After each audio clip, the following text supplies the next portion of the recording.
not being so good. Be careful. Be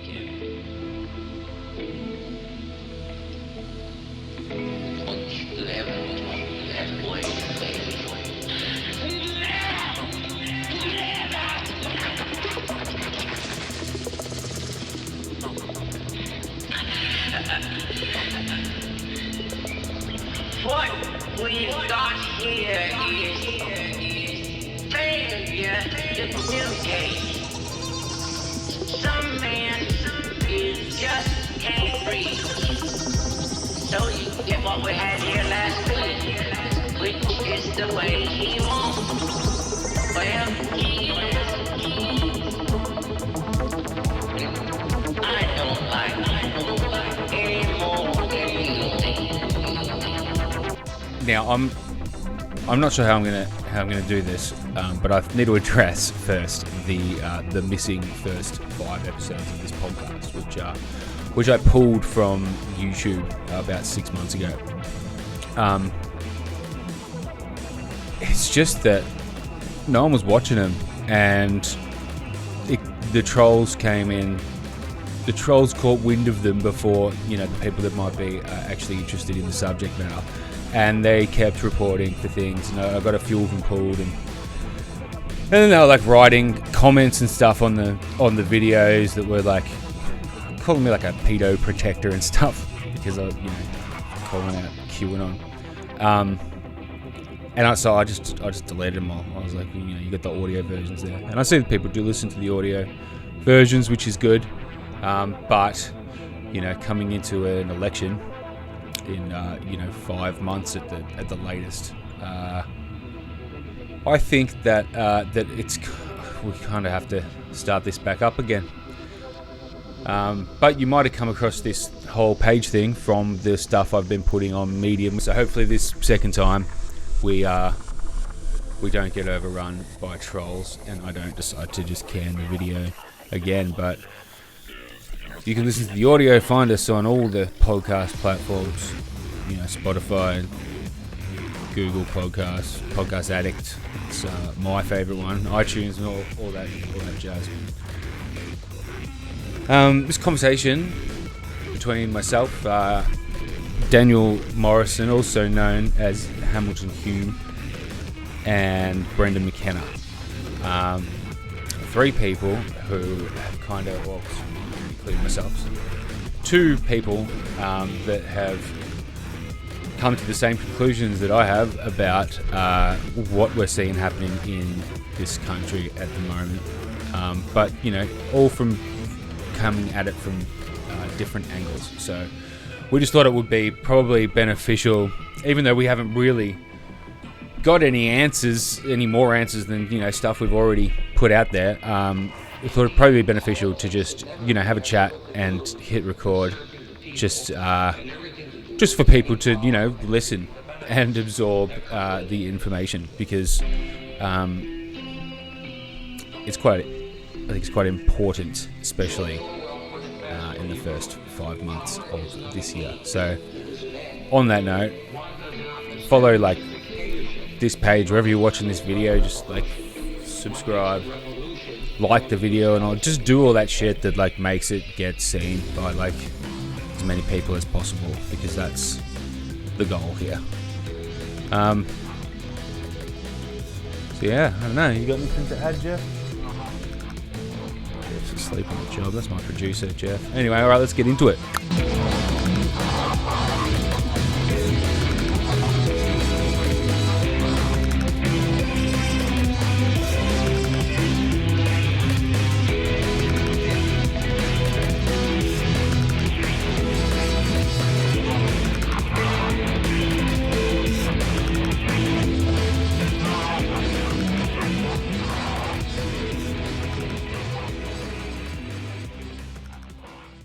So I guess we'll sort of introduce ourselves first, and I'll go first because I sort of got some unfinished business with this podcast. It's been a while, so and I'll record a little intro to it beforehand. But basically, the last episode of this podcast. So initially, I did a 5-episode series, and it was kind of an exploration into the CT group, or Crosby, Textra, whatever they're called now, CTF partners, whatever they're called in the UK. And anyway, trying to sort of find out what the arms of their group is, you know.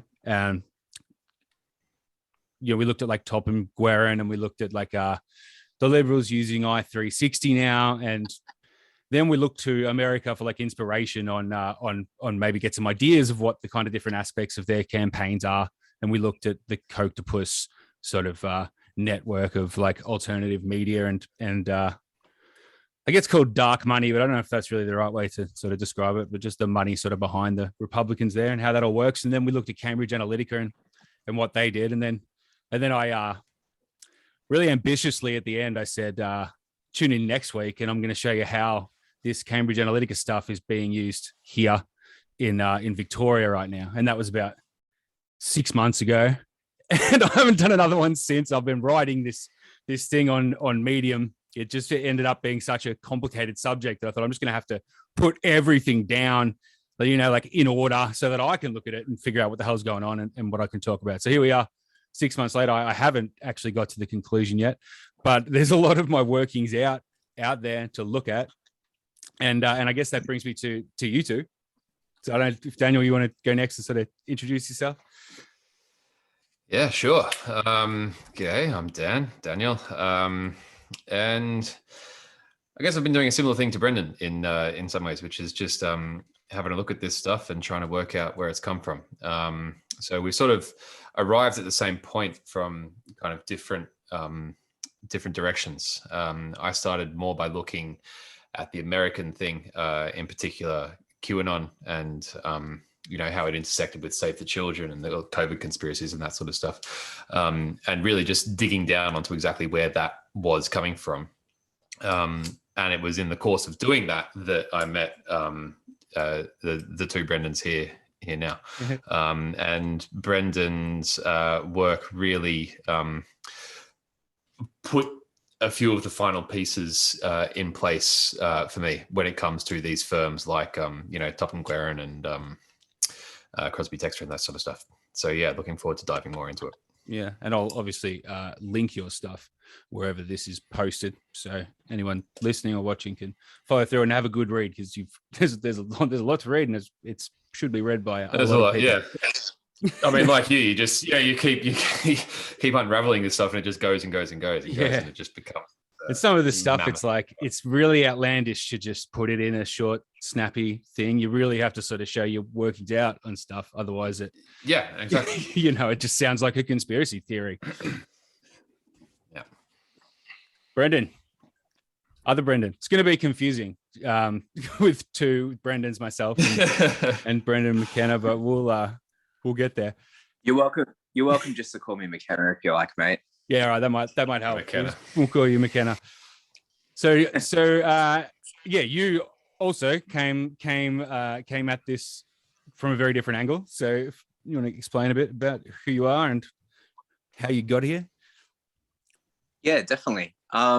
So I guess I sort of came from the angle of actually being a part of the freedom movement, having a sort of background in spirituality and conspiracy theories. I've kind of gone down a lot of rabbit holes throughout my life. And when COVID first started, I seen problems with the way that the government was responding to the pandemic, and got involved with the freedom movement. Quite quickly, I sort of started to realize that a lot of conspiracies were actually being weaponized to elicit trauma and create a sort of fear-based response in the people. From there, Absolutely. I sort of started to realize that the protests were being infiltrated on some level and being pushed towards a certain narrative. And that's when I started to go down the rabbit hole, you could say, of sort of the similar things that you guys have been exploring and documenting yourselves. Yeah. We all land in the world of strategic communications. Yeah, political action groups and lobbying and psychological warfare. Yeah, exactly. Yeah, and your Telegram channel, the Transparency Report, Transparency Report. is a pretty go-to place for a lot of other people who are skeptical of the movement as well, which is I mean, it's great to have something like that. I'm sure, like, back when the Trump campaign was going on and like Brexit and stuff with the conspiracy theories that were floating around then, I don't think they sort of had someone actively in there sort of putting information out like you do as it was going on to maybe open some people's eyes to some things. So it is it's a good little resource you've got going on there. Well, yeah, thanks. And same with what you're doing as well as Daniel. I feel like and there's a few other people as well that are out there that are putting out some really good research. It's kind of like we're being able to document this live instead of reflecting back on it. We can sort of see it unfold in real time, and it's really interesting. Yeah. And that's what makes Brendan's stuff, Mckenna's stuff, so valuable as well. Having that, like, literally firsthand on the ground experience. That Transparency Report channel just has some of the, the most in-depth, detailed, specific information about all of these people in these networks, and the stuff that they do and their backgrounds. You've never seen a resource like it. It's extraordinary. Yeah, and it's good because it's like, and like as I've been going on, I find like things, and I mean, I'm horrible at social media, any social media, and I'm horrible at like keeping on top of like posting stuff and stuff like that. And so I just put it in the bag. It's like, oh, that's interesting, and then like I forget its relevance, and it ends up not not appearing anywhere, and so it's great that you had the foresight to do it the way that you did, Brendan. Well, I mean, that's one of the challenges, right? It's getting hurt, and I think we've probably all had similar challenges there. It just feels like, shouting into the void a lot of the time. It's really hard to get people to take this stuff seriously. Absolutely. I think it's sort of like the biggest gripe I've had with like, doing this thing, which is basically, it's almost been a full-time job like the last fucking 18 months or so, just keeping tabs on it. I've tried to step away from it, several times and be like, just fuck this. But then it's like, I'm seeing things that people aren't still talking going about. on. Yeah. It's still happening. You fucking can't. Put it out there. You can't walk away while it's going on. I know. So here we are. So I guess the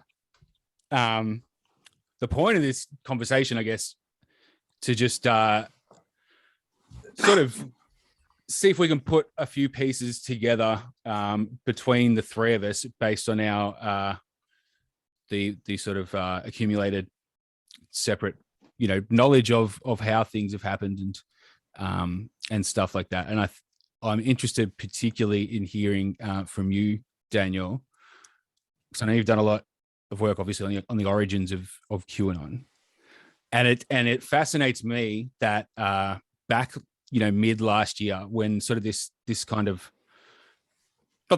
I say this stuff was kicking off, not as in sort of like the people protesting and stuff, but it was getting professional. So they were doing Zoom calls and they were sort of meeting up, and the key sort of influencers were kind of sifting to the top and sort of almost becoming personalities to people because they're watching these Zoom calls. And I read in one of the things you wrote that that's similar to what happened with the organizing sort of behind QAnon. And one of the names that you mentioned was Sasha Stone. And he was instrumental in a lot of these early Zoom COVID calls, particularly with like Ricardo Bosi, Pete Evans, and like Thanos Panayitis as well. And then some other Neil like Pascoe. activists. Yes, and Neil Pascoe too, who's curious addition as well. Interesting, just quickly. Yeah. Sorry, mate. No, you're just right. interestingly enough, is that Neil Pascoe was pictured at the INTJ, which was the tribunal that Sasha Stone set up prior to COVID. So there does seem to be those links as well. And quite early on, Sasha Stone was creating, like you said, these Zoom calls with certain influencers, particularly in Canada, the UK, and Australia. Yeah. And that was something sort of, this does seem to be some sort of, I guess you could say, a blueprint that he's rolled out in a couple of different countries. And you know what I find curious about him as well is that obviously I wrote about him a bit, and just digging around in his past, like his dad was the first head of British political intelligence, which was set up after World War II. Super interesting. I mean, he's an interesting dude. Was he like a singer or something like that? Initially, I believe he was. Seems like he thinks he's some kind of rock star. Some kind of musician, and now he's really, you know, one of the archetypal fuckwits in this whole situation. I mean, you know, as we've said, he's right at the center of so much of it, right? And he really does just embody what a big part of the problem is, which is this whole, you know, he does like health retreats in Bali, you know, Ubud in Bali, and he's got this, you know, this whole aesthetic vibe going on.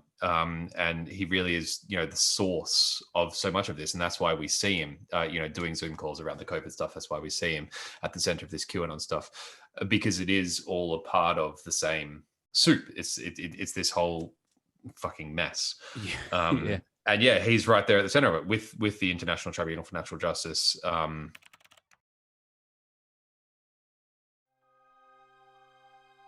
Unfortunately, governments on this side of the world and other parts of the world have strayed, and the courts in various countries, including some of the international tribunals and courts, with who's the other guy, Sean Stone, and with Robert David Steele, and, you know, all of these guys, as you say, they just, you know, do all of these Zoom calls, just talking about it and giving people this kind of content to consume. So then everyone else all around the world can just go, oh my God, you know, these guys are talking about the truth is going to be revealed. It's all the same story. It's always, you know, disclosure stuff.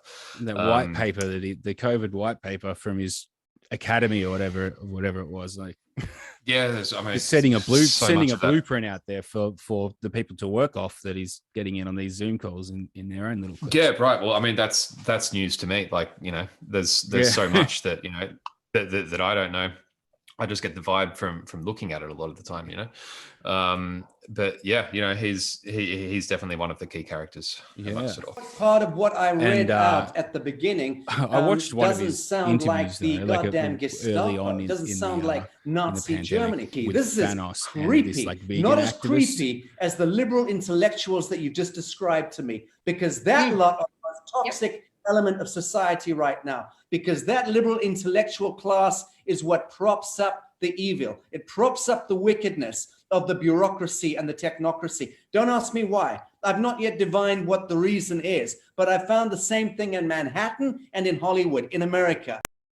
Marching up and down the promenade on the beach here where I am, okay? Sneering at people like me when we walk along the beachfront breathing air. And they're wearing masks and riding bicycles with masks and jogging with masks. And most of them are Australian. Again, there is this genetic thing going on, this predisposition to acquiesce to power. You need to break the back of that as a people's. That particular sock puppet that you just described, what is his position? He's the Premier of Victoria. Premier of Victoria, Victoria being a primary district of or region of state. Australia. Yeah, he's a state. State Australia. So he's an important sock puppet in a pretty big state in Australia, and he believes that he's been given the powers to make these kind of perverse, arbitrary decisions, because apparently making those perverse, arbitrary decisions excites, adrenalizes his blood and the blood of other petty tyrants like himself, who thoroughly relish and enjoy the business of sadomasochism, in his case, being a sadist, of course. It appears to me, no disrespect to the good people of Victoria, that you are playing the role of the masochist rather well, until or unless you get out of that gimp outfit, unshackle yourself from the ceiling, and walk out of your front door. I don't mean to be disrespectful, but I absolutely am intending to be irreverent. I have no respect whatsoever when we are the ones who are offering ourselves up for harvest, because that's what's going on here. That's right. But this individual, this political sock puppet, is in breach of his mandate. So be clear. Again, if law means anything, and he's the one who's claiming that his mandate is based or predicated on law. No, The real law is that he has been given a mandate, a remit to protect and to serve with honor, okay? And not to defraud the people. Okay, that's the social contract. You people have been mind fucked through poisons in the food, poisons in the water, poisons in the air. Okay, in the first instance, everyone is in a state of chemical toxicity, more or less. Okay, there is also a huge dream spell industry taking place through the mainstream media in Australia, with one or two notable exceptions. I'm really impressed by a couple of the long-standing anchormen, especially on Sky, who are just magnificent. And then you've got world-class hardcore activists in Australia, people like Paul Sales and Santos Bonacci and Chef Pete Evans. You've got some really good icons there, all of whom I know and love and trust. And I'm certainly happy to help try and help mobilize this power of 9. But why don't we look at that kind of mobilization again? It's as simple as you getting 9 people and them getting 9 people each, and those third generation get 9 people each. And do the numbers on a calculator. You'll see you'll get a huge swathe of the population. If they can all agree, same day, same time, turn off the screens. Do not buy newspapers. Do not do this for 5 days. Walk out into the streets, go to the local council and serve liability notices against the treasonous goddamn rats in the sewer of your government, both local and central, because those people are committing treason. And in the old days, we used to hang them by the neck until dead in the market square or drown them. And it was like very hard to watch. Like it was very hard to, like, he was just talking about like tyranny and treason, and he kept saying everything was treason. It's like, it's treason. This is the textbook of treason. Look up the word treason. And it's like, I looked up the word treason because I was just like, he said it that many times. And it's like, not fucking treason, man. No, what they were doing is technically treason. If he wants anyone to like be talking about treason, that's what the definition says. Projection every time. It's always project. Absolutely. Just to accuse the other side of that which you are guilty every time. And yeah, speaking of them being hard to watch, I don't think a lot of people appreciate the sacrifices that we make in this space. I know, in having to especially Brendan. Like Mckenna, he's especially he's been ripe on the on watching the live streams lately. I can't even get it. I can't even sit through it. I try, and it's just like, I should be watching this, but it's too much. No, I have to say, I've been fortunate enough to take a bit of a step back over the last few weeks. My Twitter account got suspended. Oh, really? So that was sort of a good reason to. I don't actually know. I don't know if they ever gave me a reason or if they sent it to the wrong email address, but I assume it was for just trying to share too much that information too many times. So it probably tripped their spam filter. It wouldn't surprise me if they picked up the fact that you post about QAnon, and instead of the fact they didn't actually pick up on the fact that you post about QAnon in a exposing sense rather than sort of participating in the bullshit. It's possible. I think they're familiar with that phenomenon enough by now, and I think that this has probably gone through some kind of review. I don't know.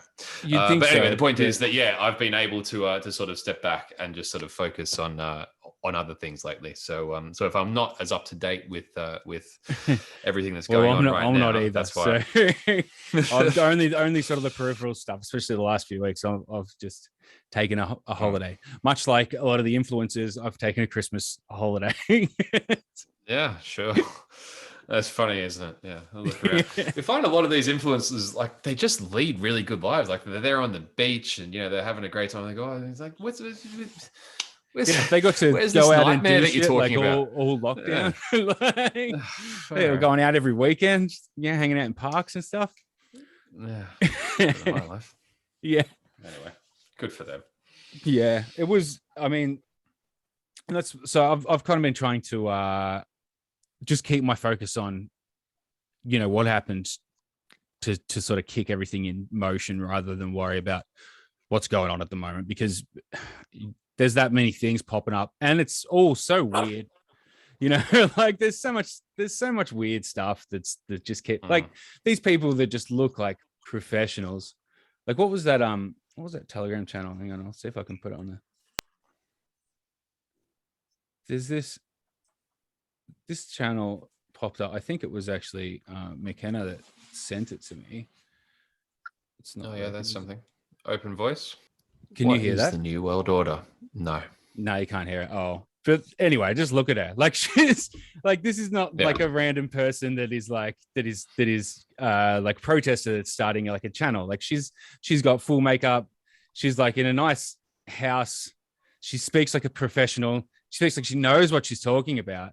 You know, she's talking about the New World Order, and then a lot of her other posts is like, you know, like a Agenda 21 and the Strong Cities Network.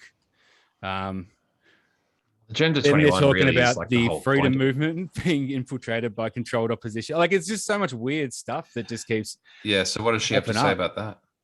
It's just so like, you just found out. To those of you who are just finding out that there are controlled opposition that have been placed in the freedom movement to distract us and take us off track, I just want to say, please don't be disheartened. It's perfectly normal for there to be controlled opposition. It should always be expected.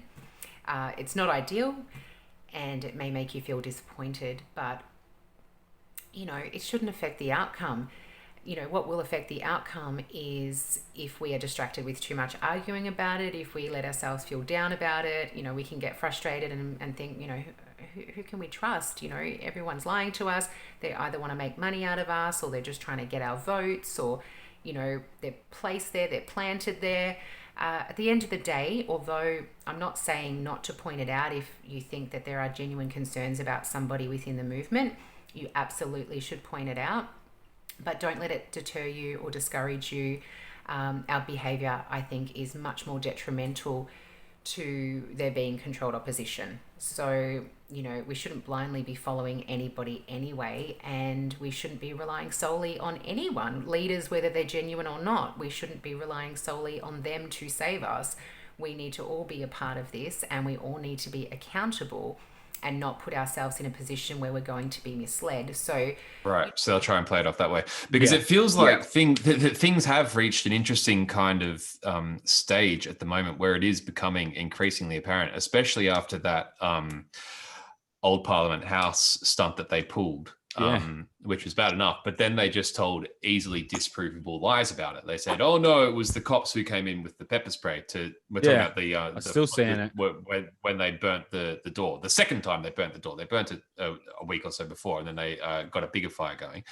And then they tried to say that it was the cops who came in with pepper spray, when there was video evidence of them literally starting it, putting covering up the security cameras and telling people not to film, and then trying to get it going with no cops around, and there's the fire raging.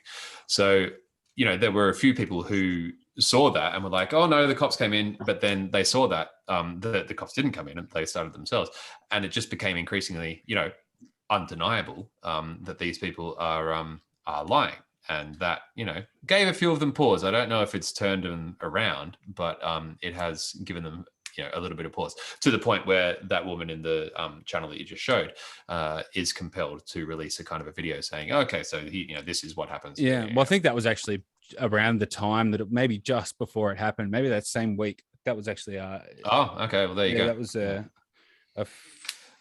well, if anyone had paid close attention to it, they should have seen that the first time as well was bullshit.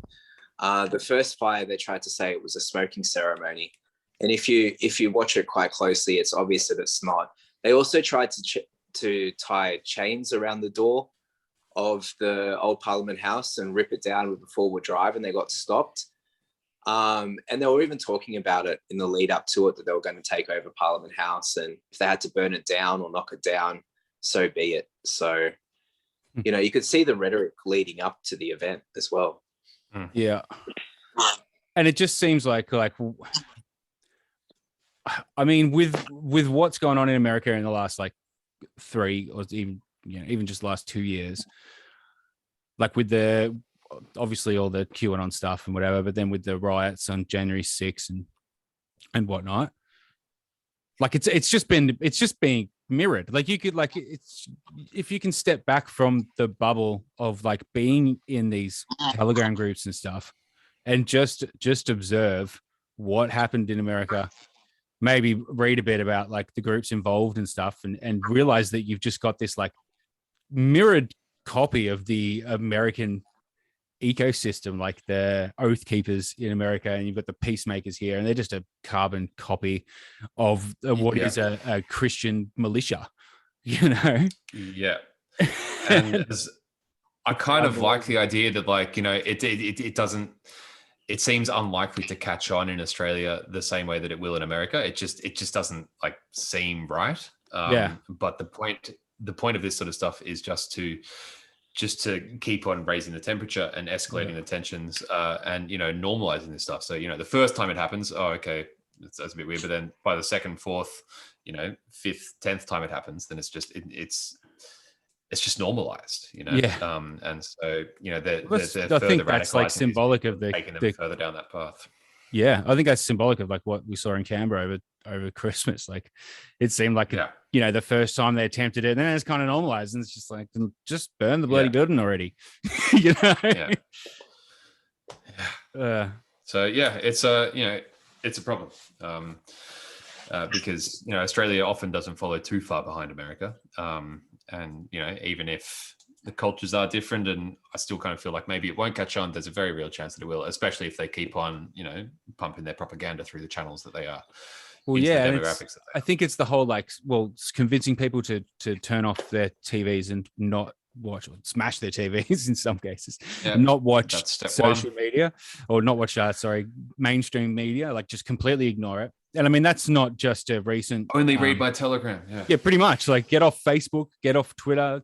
Twitter's a lefty cesspool. You know, Facebook's tracking you. Get on my Telegram group. Exactly. Follow all these other people that I know. And then they're stuck in that and not getting that outside source of information, and being in this like COVID, you know, in and out of isolation type state. You don't have the checks and balances there that keep people sane usually, which is a big concern. And well, I mean, we're past the point of like it being a concern. It is. The reasons why we should be concerned are in action. And it's very curious that nothing's really being said about it still on like a federal level. And to see also a lot of people saying that we are the media. So now what we see happening is that people are sharing their own news. It's not properly being source referenced or checked or anything of the sort. And everyone's believing it and believing these social media influencers as the ones that tell the truth. Yeah. So we've got this sort of climate of now, you know, we are the media, turn off your TV. We're the ones that speak the truth. But unfortunately, a lot of this information actually comes from people like Sasha Stone or a QAnon sort of factory. Yeah. Or just reignite democracy. You know, like they report on something that's like for example, the woman who tried to set herself on fire in her car, you know, like they report on that as if it happened. And then all these other influencers around him talk about it too, as if it's like fact. And then these people in the echo chamber, like that's just a fact of reality now, even though it didn't even happen in the first place. But they're not watching the mainstream media to find the correction and the follow through with that story. They're just copying what the Telegram echo chamber is telling them. And it's this whole it's just this whole like separate layer of things, you know, like if they're seeing it from more than one account where they would usually question it, because they're seeing it from multiple sources, it's like, okay, well, that's fact, even though they're all just getting the information off each other anyway. And it just creates their own confirmation bias. If they actually hear the mainstream media or a newspaper or something like that, and they read what actually happens, they'll just see that as more deceit and more lies. And it only just further confirms to themselves that they actually hold the real knowledge and the secrets and the truth that they're hearing from these people like RDA. Yeah. It's a very seductive feeling. Yeah. Is now when we're going to talk about RDA, or is there anything anyone wants to comment about that? Oh, I mean, if you got something to say, go nuts. I've written extensively about them, so I'm quite. It's been covered. No, I don't have anything specific in mind. It's just, you know, an example of you know, the whole operation thing that's going on, right? Yeah. Well, I think they're the key to it. Well, I mean, it seems to me like there's few competing sort of interests here, all taking the same route. Whether my sort of big concern about it initially was that the UAP is behind all of this, and all these little parties that have sprung up are going to all end up being part of the UAP. And that sort of came to fruition with RDA. But fortunately, with Ricardo Bossi and Australia One and his whole sort of thing, I don't think that's on the horizon for them. I think they're sort of a competing faction, even though I've got plenty of things that tell me otherwise, if I sort of use the same rules that I've used to sort of figure out who else is in RDA's network, Australia One kind of fits in, but it does not seem like they'll join with the UAP, thank God. It doesn't seem that they'll join, and it doesn't seem that they'll actually be a party, more like they might sort of sponsor some independent candidates around the place. But it's really interesting to see that Ricardo Bossi did actually do a couple of speeches and I guess speaker nights with Craig Kelly, and then you've got Joel Jamal there who has done work with Craig Kelly as well as A1, and well, if you sort of look at Joel Jamal and Romeo Georges, they're the two people that really sort of brought both A1 and UAP into the freedom movement. They introduced them, they set up the platform, they were the first people that sort of spoke about them. So there does seem to be a correlation there, but it doesn't seem like it's actually they're going to be supporting UAP at any time soon anyway. Yeah, especially one saving grace in all this is they're all a bunch of loose units. You know? Yeah, exactly. You can't. It's like herding cats. They're all too extreme, and then trying to navigate that balance. And I guess that's the issue, isn't it? Like with this whole. At the end of the day, that doesn't necessarily matter, because their whole point is just, as long as they take votes away from, the Labour Party, then that's a win. It doesn't matter how fucking fractured they are. It's not about winning seats necessarily. It's just about, getting their things in. That came to my attention the other day is Advance Australia. Have you seen them much? Yeah. So they just they've been popping up on Facebook a lot. And I think that's a pretty good example of a pretty slick, dark liberal operation. And when I say dark, I mean it's not something that traces immediately to them. But it's just something that's very easy for someone to set up. It kind of actually does, or maybe it does. Yeah, I haven't even looked that deep. Well, kind of like I think her name's like Liz Stora. I think I might have that wrong. She might be someone else, but I think that's the chair of Advance Australia, and she's a former staffer of a Liberal MP. She went from a staffer to Advance Australia. But then if you look at the rest of their board, it's pretty much the IPA. It's just the IPA in a different snazzier branding. Maurice Newman sits on the board of Advance Australia as well. He owns the company that's just signed Alan Jones for his like internet show after he got booted off Sky News, and he used to be like an advisor to Tony Abbott. So they're very Maurice Newman. Yeah, Maurice Newman. Yeah, that rings a bell.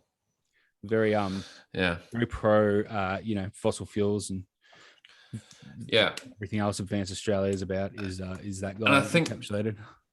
Like that's the thing. The whole point is that these kinds of organizations can just do this work on the sidelines, just lob in their content, lob in their marketing, their propaganda, and do the work of the the Liberal Party in slamming anyone who they don't like, and that's that's job done. Exactly. And you look at the funding to the IPA. It's mostly Gina Reinhardt, or it was. She pretty much was the main funder of the IPA for a while, but like also I think it's the Crawley Foundation, who is the main funder of the Liberal Party as well. So it's the big money is what's pulling the strings on the IPA and the Liberal Party, rather than it sort of being the Liberal Party itself calling the shots. It's the to borrow the term used for the same thing in the Republicans, it's the dark money behind the political parties and the think tanks that is really pulling the strings, and it's the same people funding everything. And then you got like Clive Palmer, who's up there with him, and he's just like got his own party now. And you can see a lot of these players come out on Sky News. You mentioned Liz Stora before. She's often on Sky News as well, and so you can sort of see is Maurice Newman. Yeah, you can see this group sort of all around sort of Sky News, and as kind of like the mouthpiece for IPA and the hard right sort of liberal faction. Yeah, especially Sky News after dark. Like, but then, you know, even Sky News during the day, you know, it's still like half the presenters are ex-staffers and stuff like that, or just like, you know, young IPA graduates, for lack of a better term. It just seems like Sky News is you know, the mouthpiece for the IPA, you know. In some ways, it's almost boring how like how mundane it is. You know, it just comes back to Murdoch and his typical conservative fossil fuel buddies. You know, well, yeah, pretty much. Most of it boils down to that. And then what we're seeing with this whole, you know, the QAnon, RDA, all that kind of stuff is just, you know, a slightly edgier version of that same phenomenon, basically. Absolutely. And trying to get people who don't necessarily watch Sky News. They're trying to get people who, you know, read natural news or, you know, those Mike Adams InfoWars type stuff. Yeah, well, I mean, and also it's like just, you know, an evolution of that long-standing campaign to discredit the ABC. You know, and that's been like on the IPA's agenda for like 20. I mean, I know at least 20 years. It's been a main agenda of the IPA is to get rid of the ABC. Yeah. So like, and the pandemic gave them the perfect vessel to do that. In fact, it's actually interesting, and I sort of overlooked that whole aspect of it. But when I was recently, I put together a video timeline, I thought it would be interesting to just sort of get all the random sort of clips I have from the July to like October timeframe of last year, and just put it in order and see how things sort of played off each other. And you've got like, it really, a few things became apparent. Like Sky News was the driver to drive people to reignite democracy, well, into like these closed Facebook groups where they were then introduced to like reignite democracy, and Morgan Jonas and Malan with her digital warfare, getting her little soldiers to jump on Telegram and write angry comments on news articles and stuff like that. And this was sort of all spurred on. I only realized when I laid it out by like certain reports from like Alan Jones and Peter Credlin, sort of drumming up outrage of like fake news is really the only way to describe it. Just making stuff up. Like I don't know if you guys realize, not being in Victoria, I don't know what your guys' idea of what happened here last year is, but like there was all these stories about like security guards sleeping around on the job, and the Black Lives Matter protests, heaps of stuff, being a super spreader event, and then also the organizers, you know, being let off, not being fined, but then the organizers for other protests being told not to protest. I mean, the convenient detail there is that, like, you know, we were in lockdown for one and we weren't in lockdown for the other, but like still, like the organizers were fined and there was no security guards sleeping around. In fact, there wasn't even a breach of quarantine in the hotel quarantine system that led to the outbreak, which was this running Sky News narrative, which fueled all this outrage at Dan Andrews. It was like the night manager of the hotel got it. They don't even know where he got it, but he then spread it to security guards that were working like with him behind quarantine lines. But there was this whole constructed story, and you look at like these little stunts that happened, and it's exactly what was going on at like the start of this year with like Rebel News and RV and Reignite Democracy doing little stunts before protests, like the week before protests, to kind of spur things on. And Sky News was doing that leading up to the first few protests.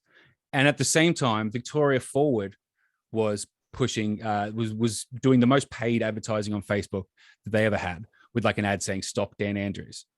And Sky News stuff was just being shared everywhere online. So people were like sort of get outraged by that narrative, and then they want to stop Dan Andrews. They follow Victoria Forward, and then they join this event called "Give Dan the Boot." And at that event, on the actual event thing, it was like, "Put your boots out for Dan Andrews" or something like that.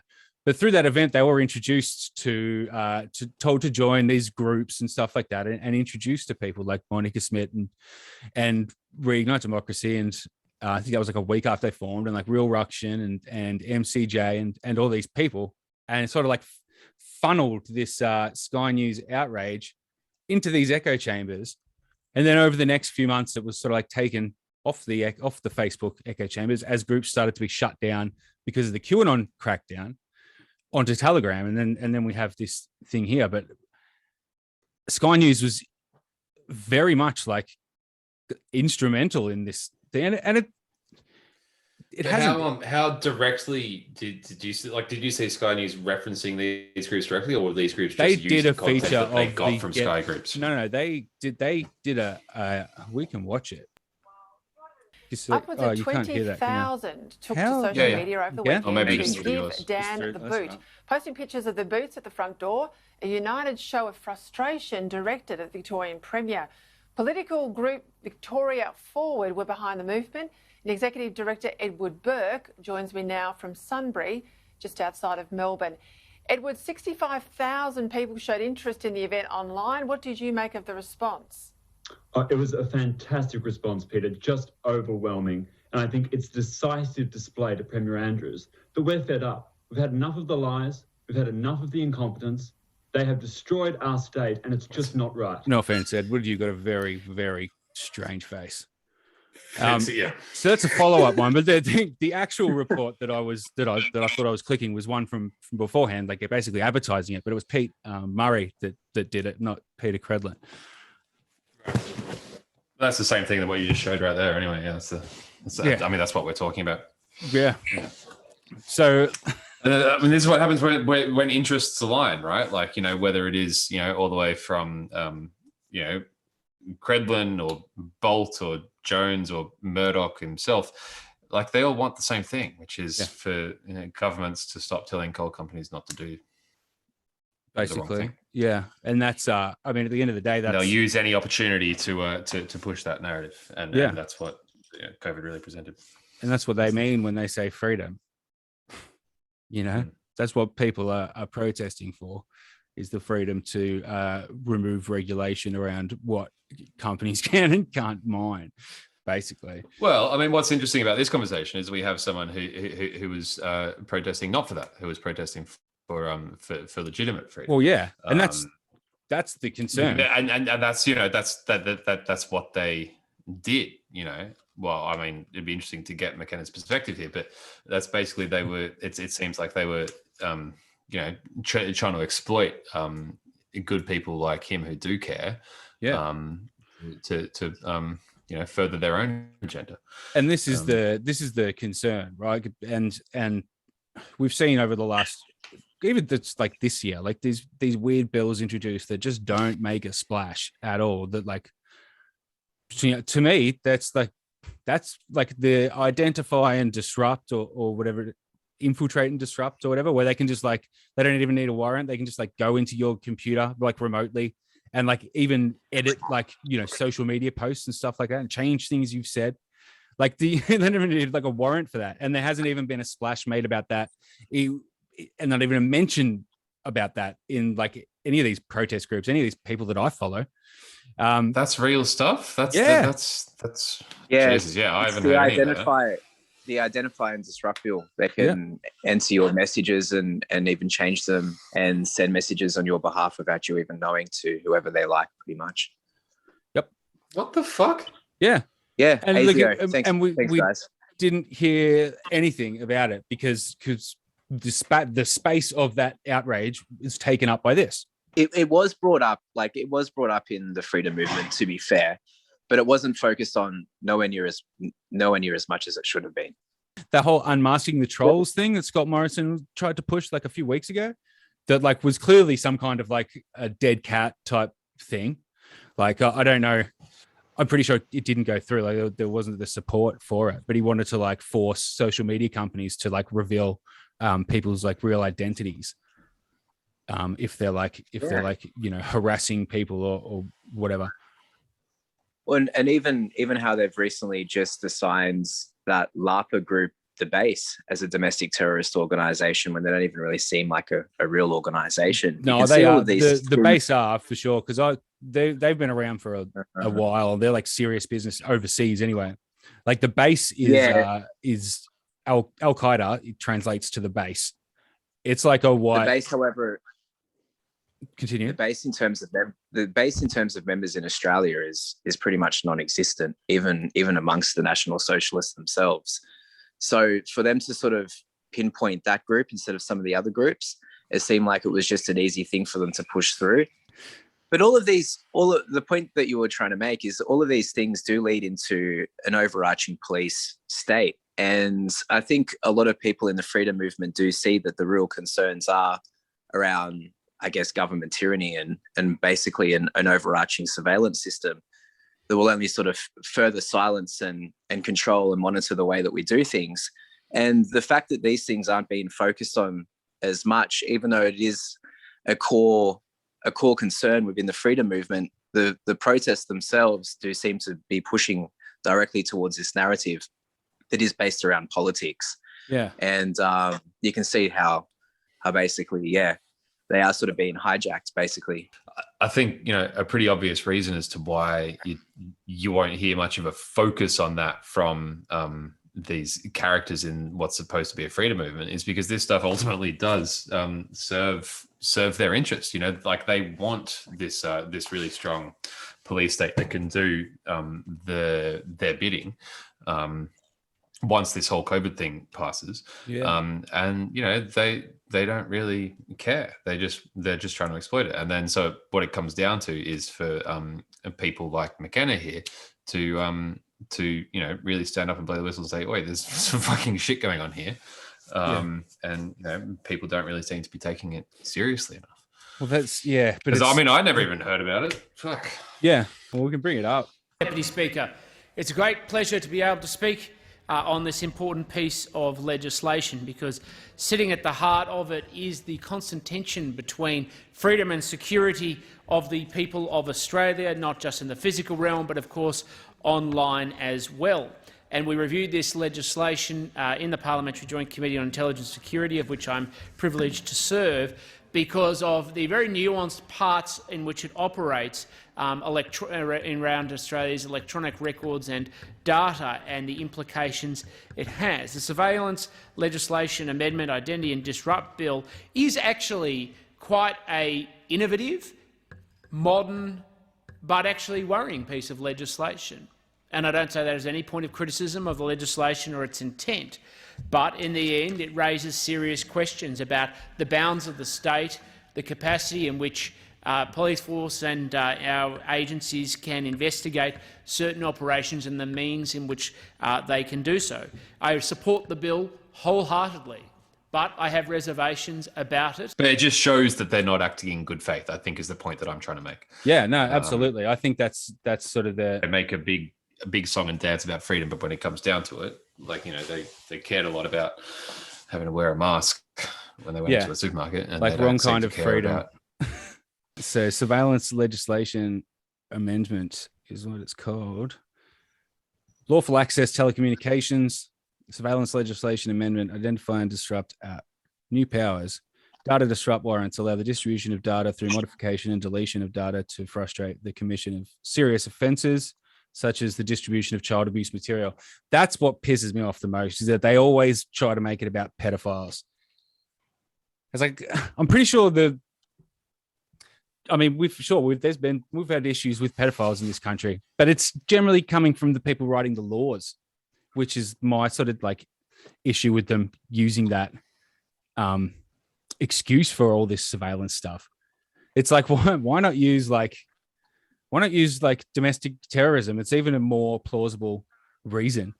Well, it's easy to pass because, like the freedom movement, when you say that all of the government officials are pedophiles, it's quite easy to then sort of go, all right, well, we're going to listen to what you guys are saying and follow your plans and overthrow the government because, well, fuck it, they're the worst. And I guess it's the same with the general public as well. If you do see laws that are passed in relation to child abuse or pedophilia, it's easy for it to get passed because a lot of people are going to throw up a stink. Yeah. Even though, look, it is a serious issue online, the sharing of like child abuse material. The fact that they are bringing in these laws should be concern for us all. There's no I'm pretty sure. I'm pretty sure I heard maybe American, maybe English podcast where someone mentioned like these laws in Australia, and like one of the lawmakers, like as it was being passed, was like, government source told Smethurst they were horrified by the proposals given. There is no actual national security gap this is aiming to fill. All right, there's not even a problem. Well, I suppose we have to do this, don't we? You know, because the old national security gap. They're in a gap.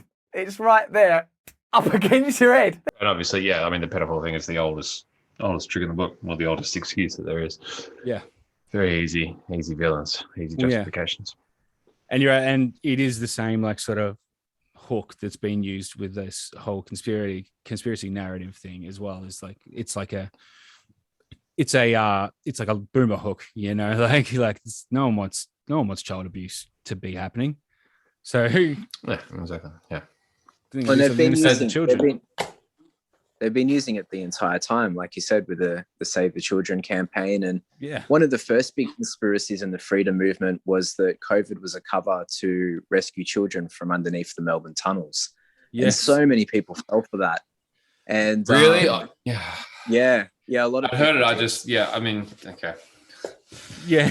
Yeah, and that was actually one of the points where I think where I reached out to you, McKenna, because that was when, because I've been following that Facebook group, we are awakening, right? Yeah, and as you know, one of the leaders of that lockdown thing, and I just assumed that it was all part of that same operation, right? Because you know the content seemed fairly consistent with what I would have expected, and it was only when I saw the page, which turned out to be you, calling out the people who were talking about rescuing children from tunnels, that I realized that it didn't add up, and that something wasn't right, and that was that's how we're here today now, basically. Because you originally featured me in your first article. Yeah, exactly. Because I'd been watching it, and that's what I thought it was. I thought that We Are Awakening was one of these operations, and there's still content that I want to ask you about. Yeah, definitely. We don't have to do it now. That was the funniest thing for me was it was this person that was sort of calling out conspiracy theories while you had this wild conspiracy that I was a Russian bot agent. Hold on, yeah.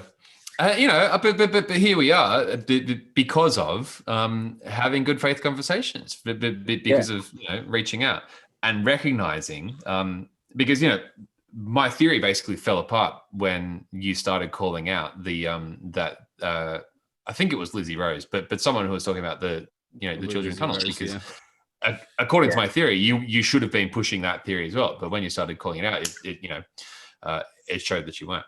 And yeah, as you said, either she's lying or she's complicit, because if she has this, information about these children in tunnels, then fucking share it, or else you are contributing to their continued enslavement.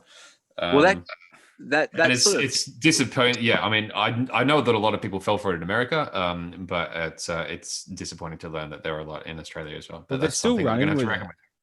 I forget the guy's name. He was a former InfoWars correspondent.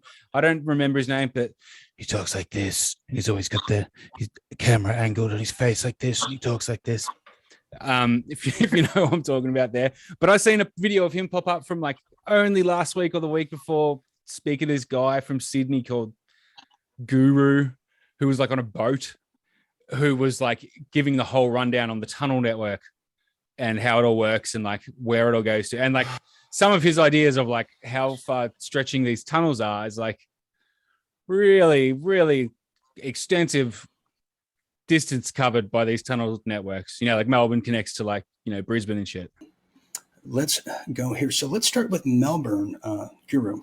And what do we know about Melbourne? And other than the fact that we have the firstborns of the who's who of the CCP literally setting up casinos that are not Indian, but CCP casinos. I wonder what that's like, and having their children launder the money through there, which would probably explain why Melbourne is so locked down right now. So take it from there, Guru, please. Yeah, look, Melbourne, I think, is a big player, Dean. From our research and that, we found that, you know, the cabal, we have actually someone, you know, living in the south. We could expose him later, Dean, on Thursday if you want.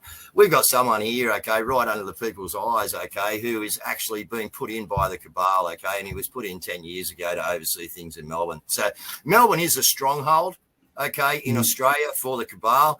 It's a lot of digging, you know. Yeah, that's a lot of digging. And not a lot of critical thought that goes into into thinking about how true that can be. And yeah, I've seen a lot, and they're so convinced because, you know, once you get this idea that, you know, I mean, children are obviously a very emotional thing, and once you get this idea that there are children in there, it becomes, you know, a really highly charged issue that's a very strong motivator for a lot of you know, otherwise good people. We can see this sort of network as well, sort of bleed out from Lizzie Rose into one of your theories, Brendan, which is Jeth O'Toole. Yeah, and so that's where she broke the news. And Karen Brewer. Yeah. And so We Are Change seems like the for lack of a better term, like the reignite democracy, but for the undercurrent of like really, really whack conspiracies, like the kids in tunnels stuff, or you know, Karen Brewer, or like even Michael Sims, I think is comes through there a bit. And yeah, he has Sasha Stone on his show, and you know, he was like uploading consistent episodes like with like no views for like ages. And every one of his clips is like, he does like on the field, like field reporting. And it's like, I don't know, it frustrates me so much. It's like deliberately shit. Like he'll be like out of frame a bit, or like the audio will only be working through like one side or something like that. It's just like, it's so weird. It's super weird. It's a weird cesspool of like. And you think he's doing that deliberately? 100%. Like there's no doubt that's deliberate, because like he's got editing skills, because like he changes the color scheme to make it look like dark and gloomy and stuff. So it's like, you know, you can do that. You can put the audio into mono, so it's going through both channels, you know, like it's, or he's got a wireless mic as it is. So it's only like one input. So I don't even know how you get it through one channel. He's been doing this for so long as well. Like he's traveled to multiple states covering protests going back, I think, at least 5 years. He has, since 2016. And like who are we talking about, sorry?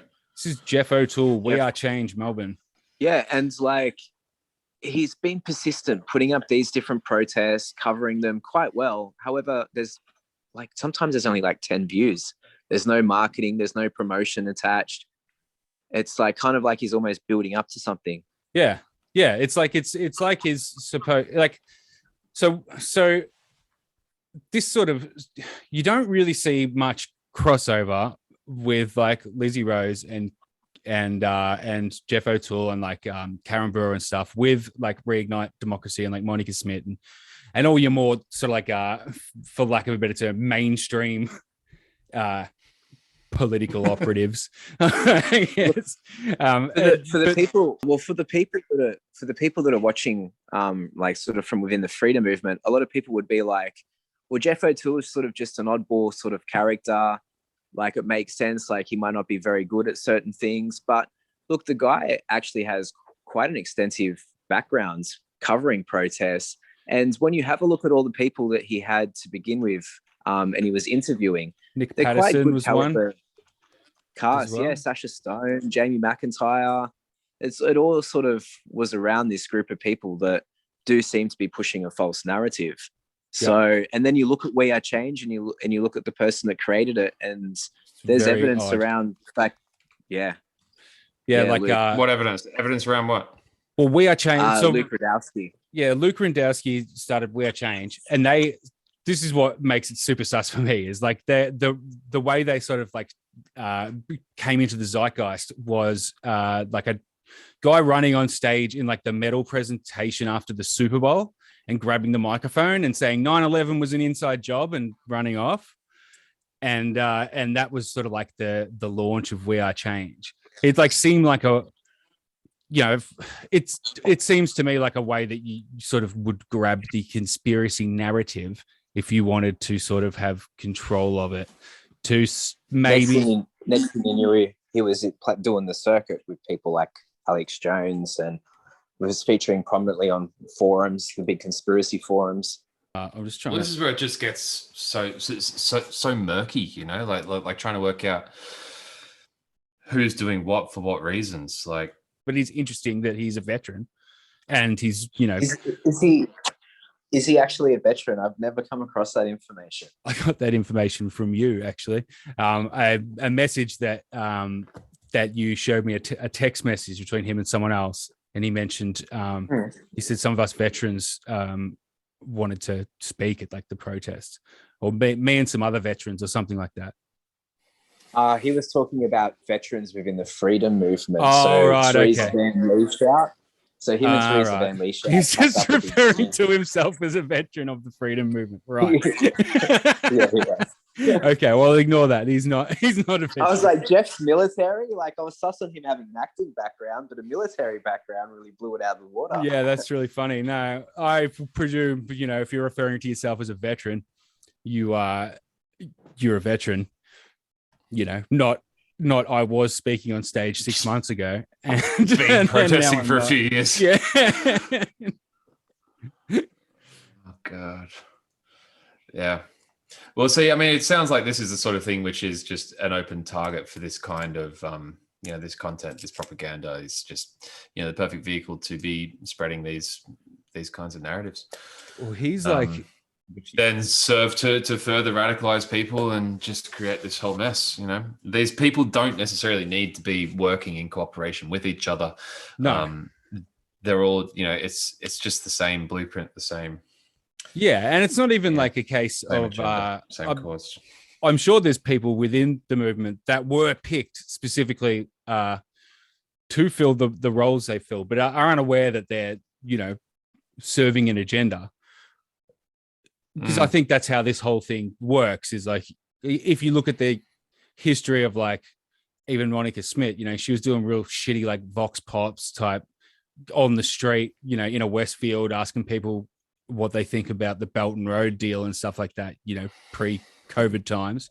Now that's just like an influencer that definitely has a disdain for Dan Andrews that would be, you know, top of the pile in like a job application or something like that. You know, if they're looking for like someone like Victoria Forward is looking for someone to start something like Reignite Democracy. It's likely that she's probably being handled by people like Morgan Jonas and Mel Ann, and that she actually does have these beliefs and agree with it, but, you know, she's sort of getting pushed a certain direction. Yeah, well, I mean, she's not a pro-choice advocate. Let's just make that perfectly clear. She's definitely claimed to be one, but she's definitely an anti-abortion protester, and strongly anti-abortion up until mid last year. In fact, she's still even done posts through the Reignite Democracy channel, speaking out about abortion. So she's not really a pro-choice activist.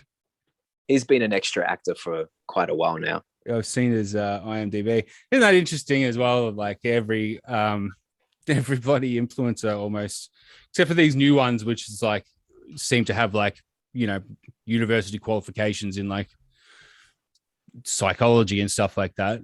But a lot of these original ones all have IMDb profiles and are like F grade actors, reality TV attempted stars probably isn't the right word, but, you know, people like Monica Smith. I don't know if she was on Survivor or if she just auditioned, but she just auditions. Yeah, she just auditioned. There you go. And then Thanos is from Family Food Fight, and that Jemana girl who's really, really,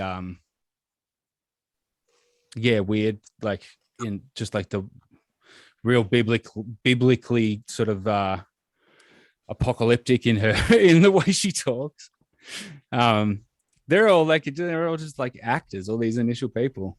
It's weird. And then like Rukshan's, you know, cameraman. There's a common undercurrent of narcissism in a lot of people who seem to be promoting this kind of stuff, even not just with the influencers, but the people who fall for it. I've noticed that, you know, among a lot of people promoting these stories and these narratives is very much a whole big on themselves, which is, you know, important to have self-confidence and that sort of stuff. But that's one of the common factors that I think I've identified. Yeah, absolutely. And the it rubs off on the people that follow him because they're almost just like, well, I mean, it's like we sort of touched on it earlier, and it's the first thing I sort of wrote about in the Medium sort of blog is this whole like projection thing of like, well, there's a few things. It's like repeat something as, if you repeat something enough times, it becomes true. And then there's just the like, accuse the other side of doing everything that you're doing and gonna do, so that when everyone else thinks. That's why there's so much talk about like psychological warfare and stuff like that in these circles. Everyone else the whole world's waging psychological warfare on you except for me. It's like, it's ridiculous. Yeah. But when you're in it, it's not, and you sort of get trapped into it, and then you get smug about it as well because they're so smug about it. And then people try and like explain, why maybe you shouldn't follow this person because of these things they've said or these things they've done or these people they're affiliated with or whatever. And they're just like, I knew you were going to say that because you're sucked into the psychological warfare trap, and then you're like mainstream news. Yeah, exactly. You're watching the lamestream media. I don't know if that term gets used anymore. I think Alex Jones ruined that. But I mean, what frustrates me the most about their rhetoric is like, I still am pretty big on like the media lies. But when I say that, I mean News Corp. I mean, I don't have this fuck Murdoch sticker here for nothing, and it pisses me off that like they've taken that, and they've almost owned it. And there's all these people now who think like Sky News kind of are the only people who are kind of telling the truth. But they have to toe the line with the fake stuff as well that all the other media is talking about. And it's just like, oh my God. And then I try and say the stuff that I was speaking out about before COVID. And it's like, and I just sound like what I'm hearing a million times from all these people. Well, there is narratives on all sides. Well, yeah, absolutely. And that's why this whole thing's so ripe for conspiracy, obviously. And then the situation of a pandemic, and having the information maybe not always being correct also makes things ripe for conspiracy. But like, all media sort of plays to well, there's definitely things that all media in this country anyway, like don't touch. For example, this. Well, yeah, that's. I was going to say quickly. That's one of the things that actually tipped me off to the fact that something was going on. Was that friends of mine were posting content from Sky News, like favorably, saying like this is this person's saying the truth. Like hold the fuck on. What's going on here? Yeah. But yeah, more interestingly, I think it's extremely worrying that people in the media don't really cover this stuff. The closest that we've got, funnily enough, is Jack the Insider at the Australian of all places. Yeah. He was the only person who's really come close to any of this. Well, there's also there is a reporter for The Age, Rachel Dexter. She's looking into it now. She's written a few pieces over the last few not the last few weeks, but before the last few weeks, for a few weeks in a row. She works for like the Sunday Age. There was like a sort of different things about the freedom movement written, which is good, but very sort of baseline stuff. Yeah, I guess I should clarify. I'm talking specifically about the operation behind this and the networks behind it, and the idea that QAnon is an operation, for example. So I only came across him when my brother actually sent me an article. His article said, "Oh, look, this person's covering the same stuff that you are." I'm like, "Hey, he's read my stuff. That's what's going on there." He's like, "Oh, I don't know about that." He's like, "No, he's quoting it." And yeah, so I've sort of kept in touch with them, and then obviously found their podcast, which is doing a lot of good work. But the fact remains that they're trying to get people to look at the fact that this is an operation is basically fucking impossible. Yeah, Brendan, I think that you've had the same problem that I've had, which is we keep on giving all of this work to all of these people who should be covering it, and they just refuse to. It's really weird. I don't know if we should name names here, but it's just shocking. All of these people who write about the disinformation, supposed to be the Q watchers. Yeah. they seem to enjoy saying, "Oh, these people are saying this now, and it's not even true. Isn't that ridiculous? Ha ha ha!" But it's also kind of bad, I guess, with literally no examination of where it's coming from, and even like not just no examination of where it's coming from, but open derision of the suggestion that it wasn't just a prank. That gets me. That gets me the most. Have you come across Twitter user called Gumby for Christ? Gumby for Christ. Gumby for Christ. Like Gumby is in like Gumby for Christ. That rings a vague bell. I couldn't say specifically, but possibly. Why? He's just done a lot of he's done a lot of scratching around on the Q stuff as well. I think you've gone a bit more in depth.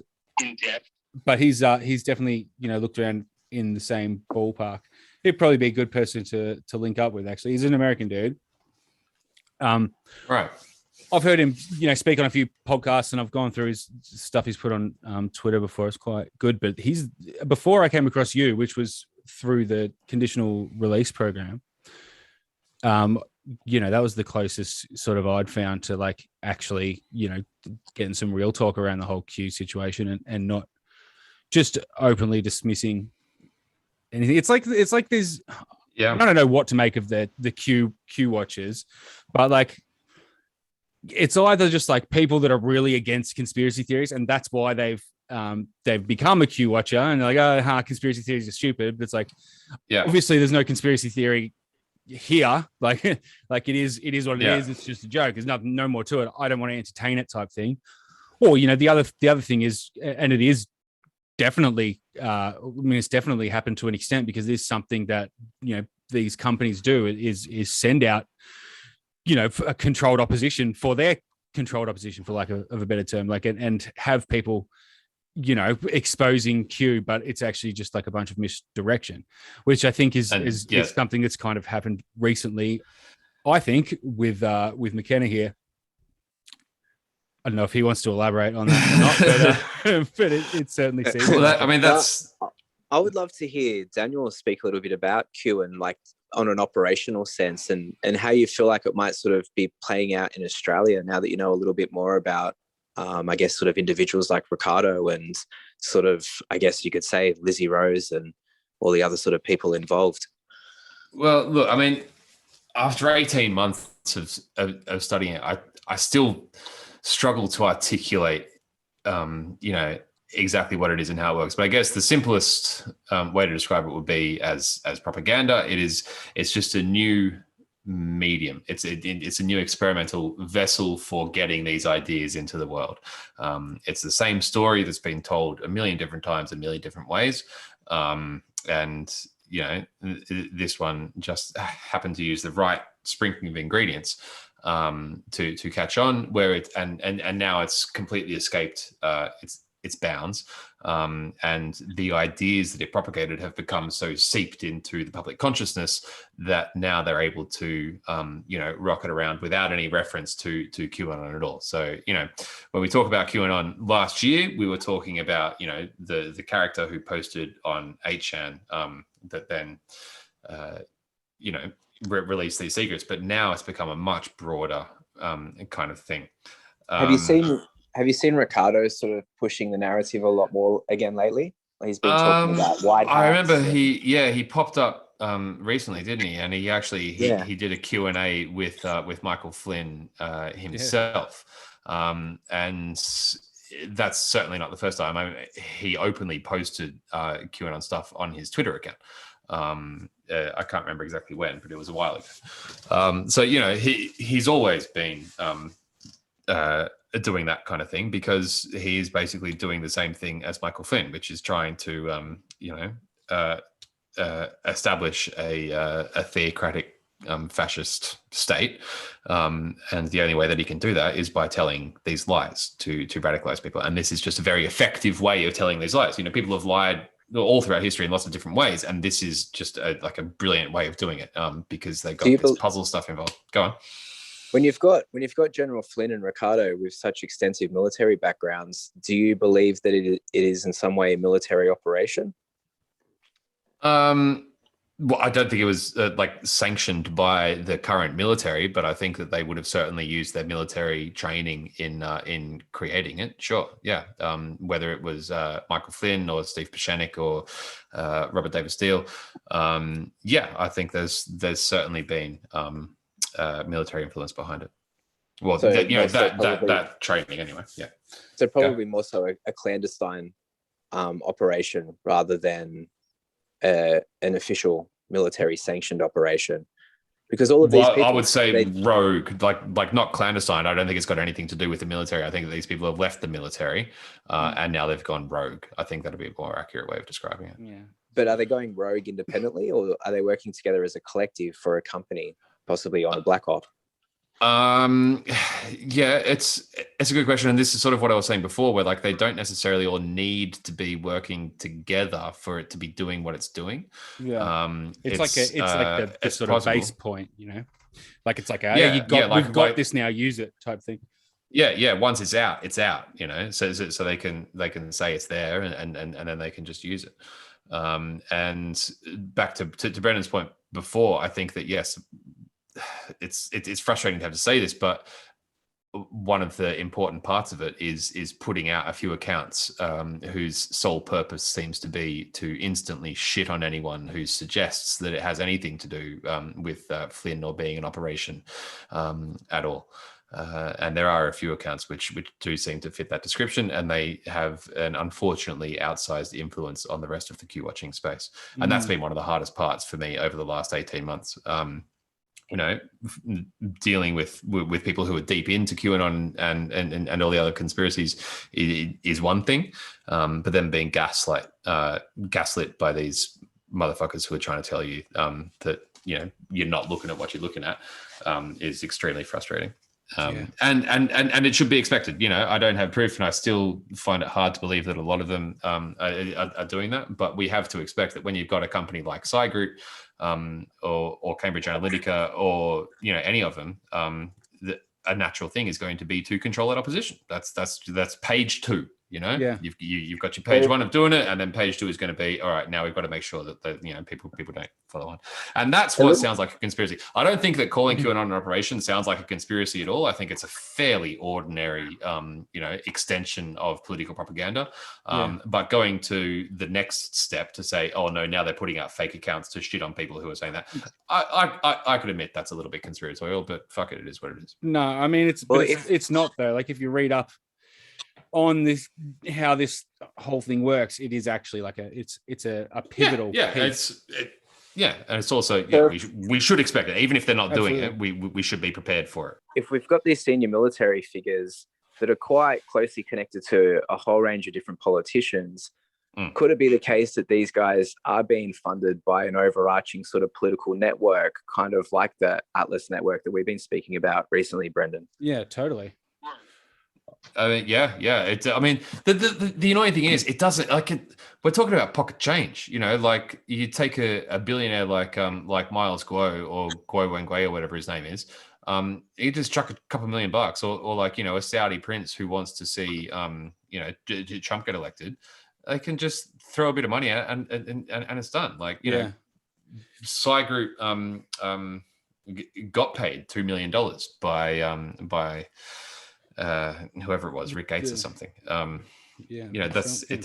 It literally only costs $2 to $5 million, and you've got this incredible campaign. And when you think about what presidential campaigns spend in America, it's hundreds and hundreds of millions on, you know, these TV ad buys and radio buys and all this sort of stuff. To do something like this on the side, which just radicalizes people like you've never seen before, is extraordinary. So to answer your question, Brendan, yes, of course, it's very easy to imagine that whether it was someone like the Kochs, whether it was someone you know, like a Russian oligarch, whether it was a Chinese exile, whether it was a Saudi prince, you know, anyone. There's no shortage of people who want the agenda that this thing is pushing. When you consider Psy Group and Joel Zamel and his other company, WikiStrat, you know, which was a like a wiki like for strategic what's the word? It was like military strategy, basically. Like you gaming or something. War gaming or something like that. play out all these different scenarios, and there's like experts in all these different countries ready to offer their advice on them, and you sort of play out all these different almost like wargaming type thing. Yeah. So a lot of very rich, influential, and also aspirational to be influential people on this Wikistrat, running all these scenarios through. Like it's very easy to see how the right people with the right motives and the right money can sort of come together and say, oh, well, actually, we've run 1 million, maybe not 1 million, but we've run 1,000 different scenarios through, and it might be in our common interest to sort of sink some money into an operation like this. It's also a very real possibility. Yeah, an operation like it just I keep coming back to it. It's such a small thing, I mean, even just a player like a guy called Ed Batowski, who was a Republican donor who had a few billion lying around, and he was one of the people who pushed the Seth Rich conspiracy. He was, one of the main players behind that, and he did that through this group called Shadowbox, which was an operation from this guy called Thomas Schoenberger. And I've been told the Shadowbox basically did fuck all, but the point is that the connection is there, and this is arguably where QAnon comes from, and when I say arguably, I mean almost certainly in this case. That's what all of the research it goes to suggest. So yeah, Ed Batowski, chucks a little bit of money at Shadowbox or Schoenberger, Cicada, that sort of thing, and there you got QAnon. And they didn't have to expect that it was going to become what it has become. It was just a little idea just to play around with. They say, oh, let's try this, posts and see what happens. So in some ways, the people who say that it was just a prank that's brought out of control, they're kind of right. Like it wasn't necessarily like envisaged as this campaign that it's now become. It just started out as a little fuck it, why not? See what happens kind of thing. Like, and then it just caught on. But also you've got Flat Earth and stuff like that sort of gave a sort of blueprint of how how a conspiracy can be really, algorithms can be gamed and stuff like that to spread something. Now, once you've sort of just like seen that unfold, and then you've got this real potent Pizzagate stuff, like it's not that hard to put that together and just like let it run. Yeah. And they've got all that data. Like, we have to keep in mind the vast amounts of data that they've got on people and their actions and all that sort of stuff. Pizzagate was obviously the precursor. Like that was undoubtedly an operation as well. And this is sort of how I came into it. Really, was when it was in last whatever it was 2019, no 2020, wasn't it? Yes. It's when I came into it. I mean, like I started seeing this Save the Children stuff, and what I saw was, good people being sucked into posting what was essentially a Trumpian propaganda. Like the Save the Children stuff was always only one step away from pro-Trump. If you just clicked through once, it would take you to a pro-Trump message. And so that tripped me up to the fact that there was something going on. So I basically followed it back. So I went I'm like, okay, where is this coming from? And then you find that it goes back to Pizzagate stuff. Okay, where does Pizzagate come from? It comes from this thing called FBI Anon, which was on 4chan. So I went and I read all the posts. There's hundreds of pages. I read all of the posts. And then it became clear. I just had this memory like, oh shit. Like this isn't just someone fucking around. This is an operation. This is basically a new form of propaganda. And it basically just went from there. Right, going back and reading the source material. Yeah. I remember so clear. Shit. I was stunned. Like, Mine was not actually directly QAnon, but it was joining a few of these anti-Dan Andrews groups. The people I'd seen people sharing stuff from them, and they were just like posts in there from like sock puppet accounts, just saying absolute baloney, like just saying things that aren't true and being outraged at like the lockdowns and stuff like that. And people just sharing them. They weren't even members of these groups. They've obviously gone viral, these posts. And so I joined the group. I didn't know much about like this stuff, but I had heard like a bit about like how the Russian troll farms worked and how they would set up their groups, and how it would just like a group would be set up and they put just memes constantly, every day. And then eventually people just start joining it, and then it just becomes like real. And I went all the way to the start of this page, and yeah, it was exactly that. It was just this one sock puppet account posting memes to no one every day. And then it got to a point where like another account joined in, and it was another sock puppet account, but it was sharing a comment from a Sky News clip on YouTube. And it was just about like this conspiracy theory about like the Queen being like stripped of her title, and then like also Daniel Andrews like ripping up the Constitution, and now he's like got free reign to like do whatever, and just all this stuff. But like, and I was just like, this is something. Like this is the shit that they fucking talk about when they're like fucking social media is like dangerous. Like this, because no one really explains what this stuff is. A lot of times it's like spoken about, but I don't think anyone really understands. And I was just like, holy fuck. And I'd just like to take this point to say hi to David, because I've noticed that the guy behind that sock puppet account started following all my social media accounts. So g'day, mate. I did block you on Facebook, but I saw you followed me on Twitter. Now we're watching each other. Hey, David.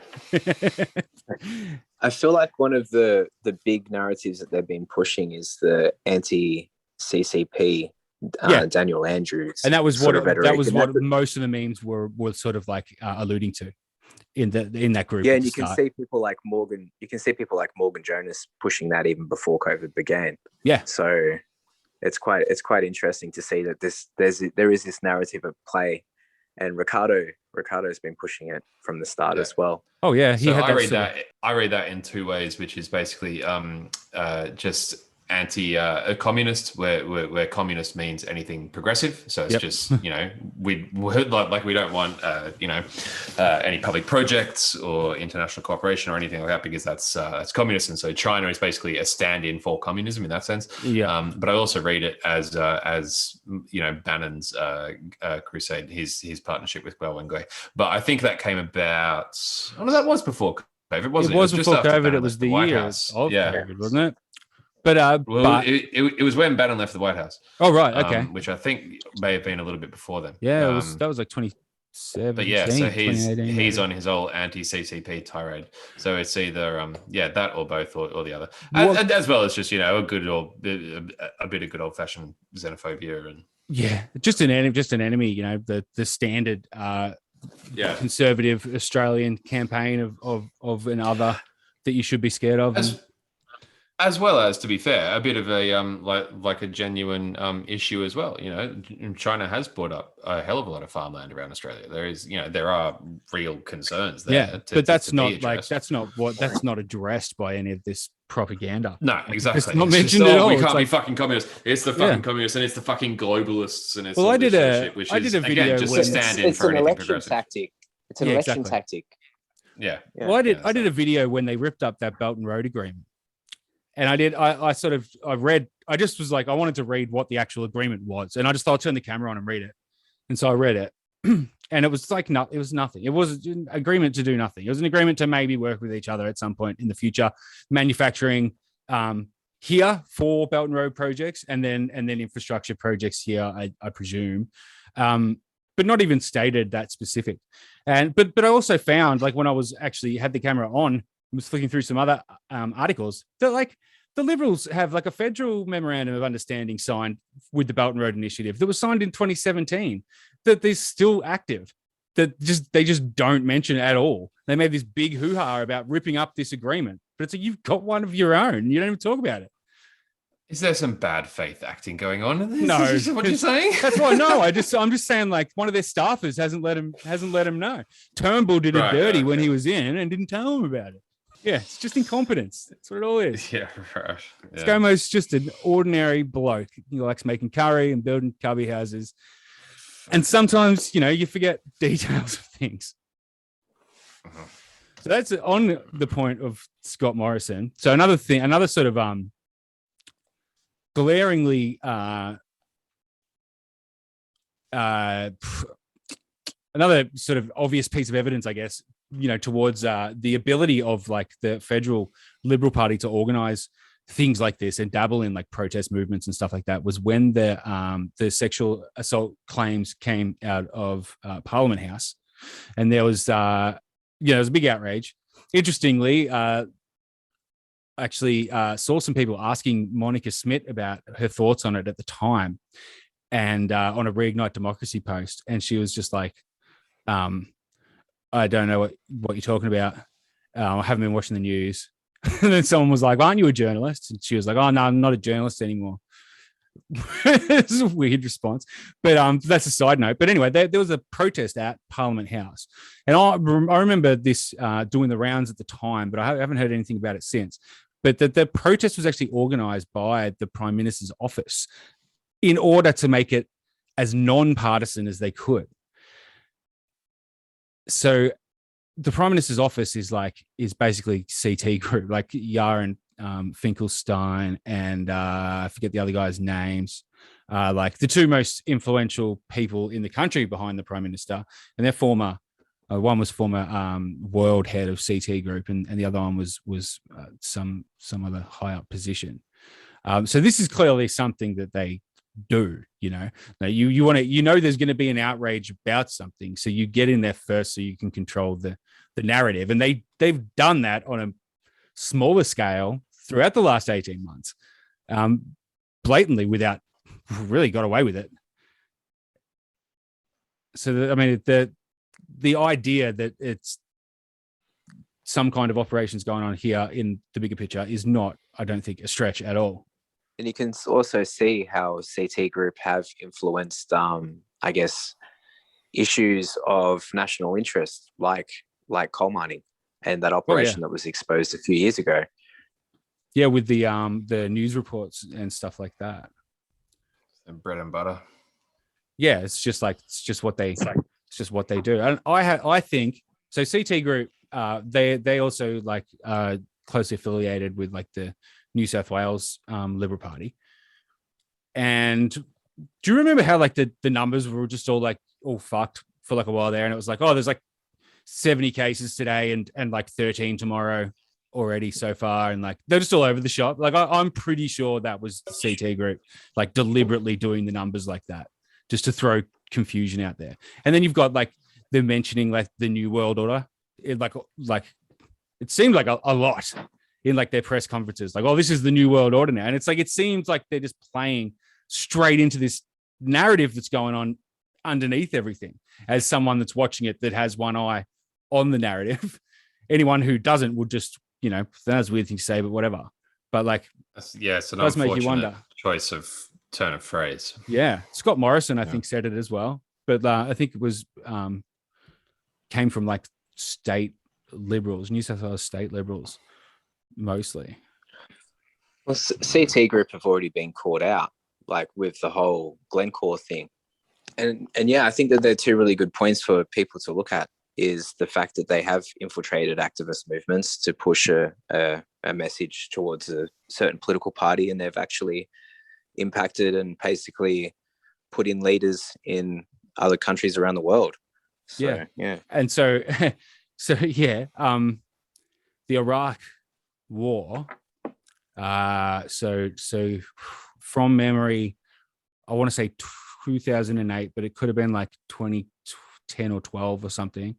But when there was like the democratic elections in Iraq, they actually got Linton Crosby and Mark Textor out to run the campaign for the American favored party, which was in no way. Yeah, and this the name of the party, I don't know what the language is in Iraq, but in whatever the language was the Liberal Party. that's what it translated to. Yeah, that's what the name was. Yeah, wow. Yeah. So these, they should be household names, these things, right? And just no one knows them. I mean, even someone like me who's been studying this stuff so closely for the last year or two, I'd literally never come across them until I read your work, Brendan. Yeah. That was the first time that I'd heard about. And I'm pretty sure I introduced Mckenna to him as well. And it's, You know what? Actually, it's probably a thing that's worth mentioning on air. I know about Crosby Text or CT Group, whatever they're called now, because I didn't know it at the time. I just came across this article once, but I think it was like 2004, before the election. Anthony Albanese actually got up in Parliament and called them out for being like I guess. I think the term that was thrown around for them was like the dark arts, practicing the dark arts of like political campaigning or something. But he's like he's actually the only politician that's ever done it. And that's how I know who they are. So I came across that article of Anthony Albanese standing up in Parliament. He got called, like he got slammed for it, I'm pretty sure. And that's the only way I knew him. Oh. And then I automatically sort of went to them after I sort of came across that group and was kind of like, what's going on here? I just sort of automatically went to them, and I found through digging around for a while, I came across Topham Guerin and their speech that they did after the 2019 election, talking about how they used boomer memes and the kind of memes they made and how they flooded them through groups and stuff like that, and the kind of different reactions things got and things like that. Interestingly, like there's a meme that I've seen floating around in like these Facebook groups that I am sure, I am positive, like I know deep in my loins that it is Topham Guerin that made this meme. And it's like, it's so fucking baseline, like stupid. It's like playgrounds, X, schools, X, shops, X, racist Black Lives Matter protests, tick, COVID-19 is a hoax. And it's like, that is exactly the kind of meme they describe is the best meme for them to use. It's like no thought whatsoever. It says the message that they're supposed to be getting across. Then they're just tuning these things out. And that is exactly the type of meme that comes from them. And actually, there's a guy called Neil Sanders, who's an English guy who's done a lot of good work on Cambridge Analytica, especially around Brexit, who and I'm citing him because I haven't followed this up myself, but he claims that a lot of the stuff that was floating around, anti-mask information and stuff like that, that's actually coming directly from the UK Nudge Unit, which was Topham Guerin, who had been like, they got like a $3 million contract to go over and run the UK COVID response. And they were pushing conspiracy theories about masks and stuff like that. A lot of weird stuff going on with the UK response and the absorption of a lot of Cambridge Analytica staff into Boris Johnson's staff and running like people like Dominic Cummings doing weird things like imposing a lockdown, but then Dominic Cummings going on holiday and then making sure that he's photographed by journalists just like without a mask, chilling out, just doing whatever. Like almost enticing people to break the rules. Like there's lots of strange stuff that's going on over there. Interesting to actually hear this guy's take on it. He hasn't really put anything out yet aside from some sort of random post that alerted me to it. But he's definitely looking straight at CT Group now, which also very curiously, and I mentioned this in the last podcast I did. I mean, Cambridge Analytica shut down. They reformed as Emma in, I think, like April 2018. And then the Guardian stopped. Well, the Guardian exposed Emma, right? And then Emma absolved, and you never really heard from him again. If you look at the dates, like Emma absolved in like May, and then in June, CT Group was created. Crosby Textor rebranded to CT Group and basically structured their company exactly the same as Cambridge Analytica. Yeah. I found an article which lists, I can't bloody find it again, but it was in the independent.co.uk and it was talking about like a conservative, like a Tory party dinner.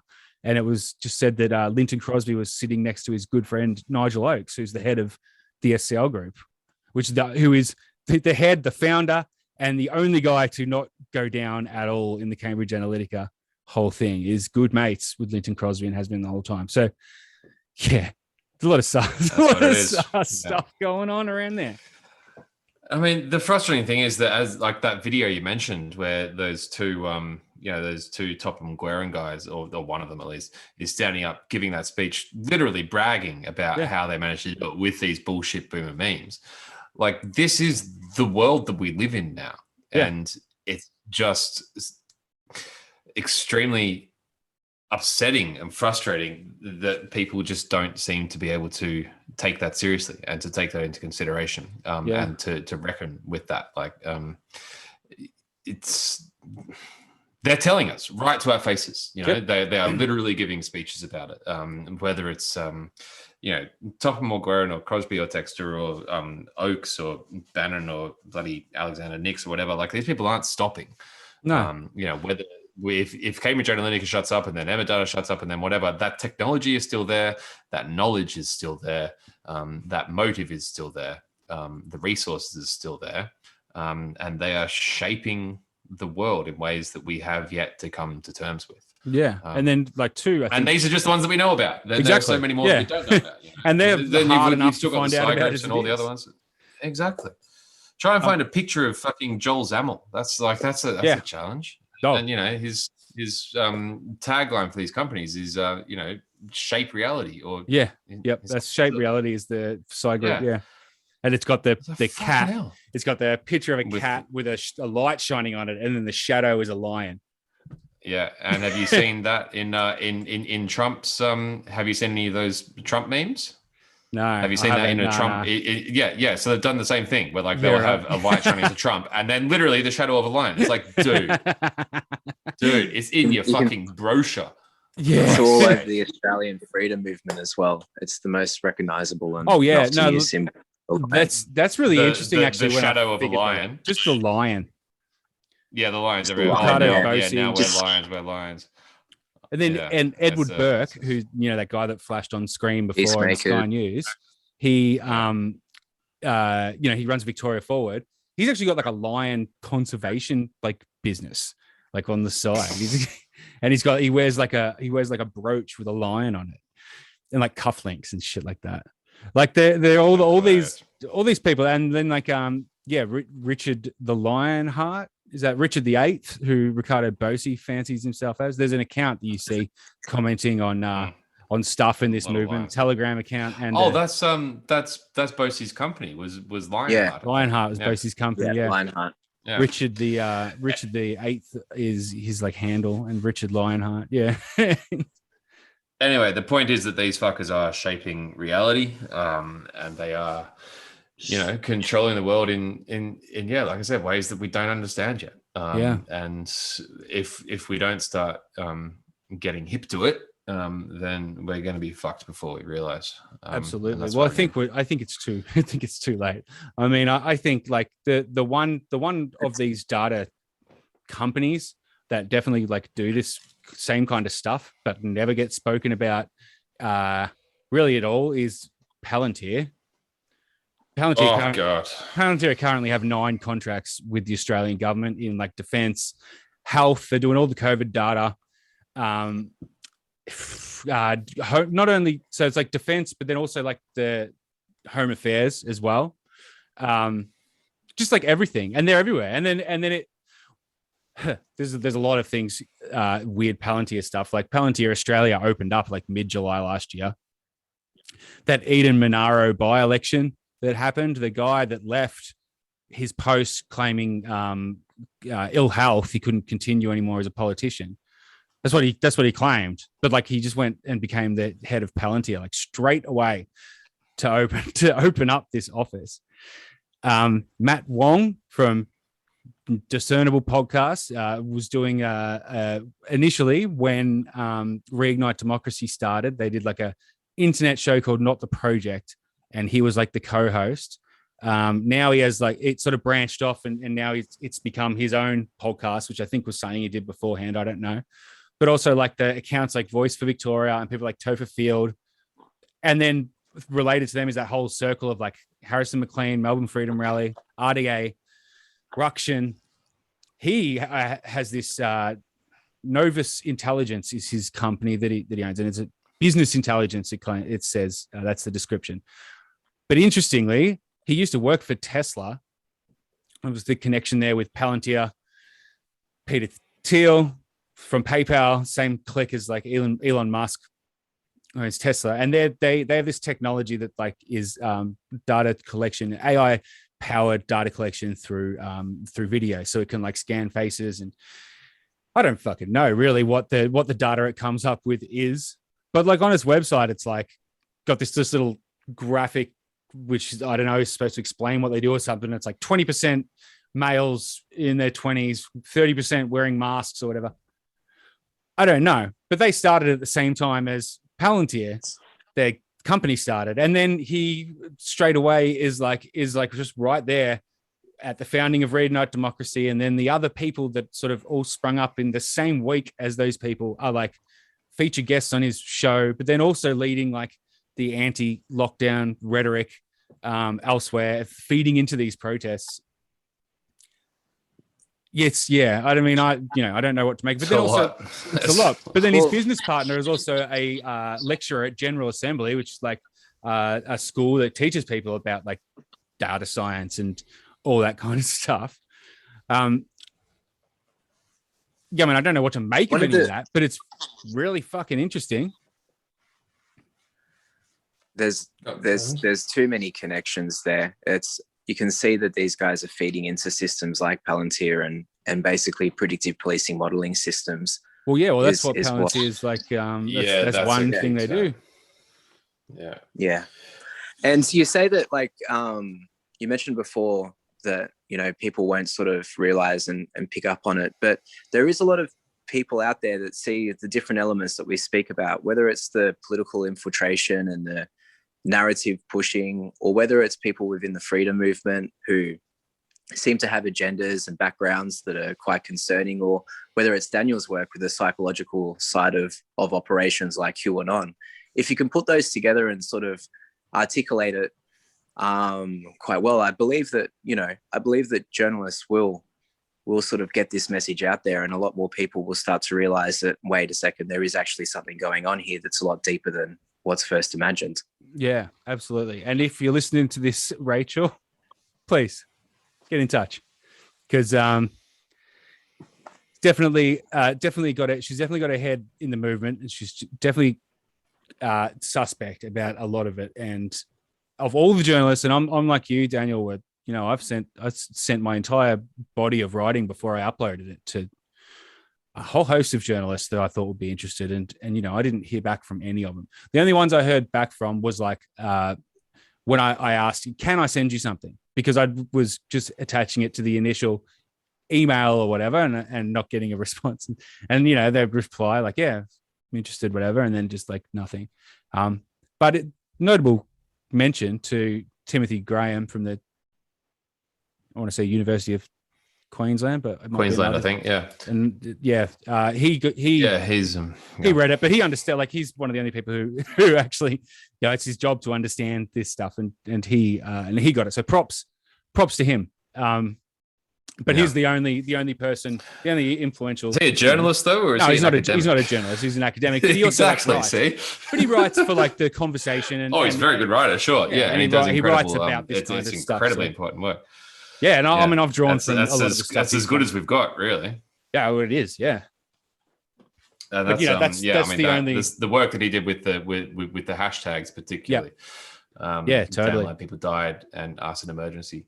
Very that's so important, and that really goes to the heart of what we're saying, which is that this is the world that we live in now, where this stuff is just so easily created, and realities are so easily manipulated, and we just go along, go, oh, okay, this is cool, oh, this is cool, yeah, this is natural, oh, that's just an organic kind of phenomenon, yeah, this happens, oh, it's just something that people do. Yeah, no, it's fucking. I mean, you could say it is something that people would organically do because Crosby and Texter and stuff, like they're all people in a sense. So you can say that this is kind of organic. It is happening, but what another interesting, just sort of side note about Crosby Texter is like, no one talks about this either, and it's something I didn't know, but I dug up when I was doing the first rounds of these podcasts was that so Scott Morrison's first political gig before he was like in Tourism Australia and whatever, he like joined the Liberal Party to learn how to run election campaigns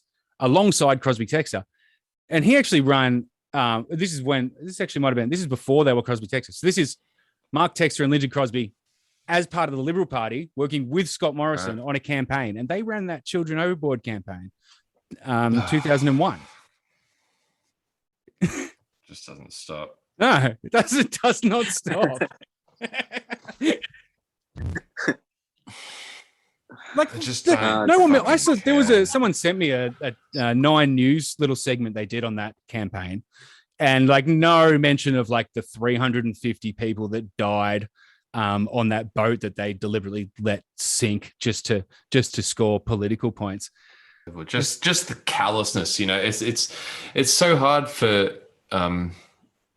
ordinary people to be able to relate to that, to that utter disregard for anything, for truth, for human life, for decency, for compassion, for honesty, for integrity, you know, just the complete abandonment of any of that for this naked pursuit of power is just so hard. Like you sort of look at it and you don't know what you're looking at. Like that can't be right. Yeah. And you know, we've got to face up to the fact that that's what we're looking at. One thing that sort of stood out to me, like glaringly, like looking at especially around like America, like the billionaires that sort of fund all this stuff, is all these people are second generation. Like these people didn't make the money they have.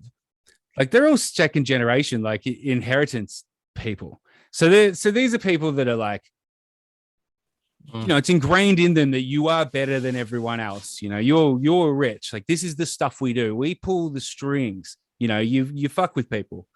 You know, that's the plane they've lived on. That's it's not someone who's worked hard. I mean, I'm not saying they haven't worked hard, but like, you know, it's not someone who started a business with nothing and ended up being a billionaire and now they're trying to exert influence. It's like trust fund kids. And interestingly, it's like the people who do that are the ones who get shut on. You know, it's like Buffett, for example. Yeah, exactly. Who did George still lives in Soros.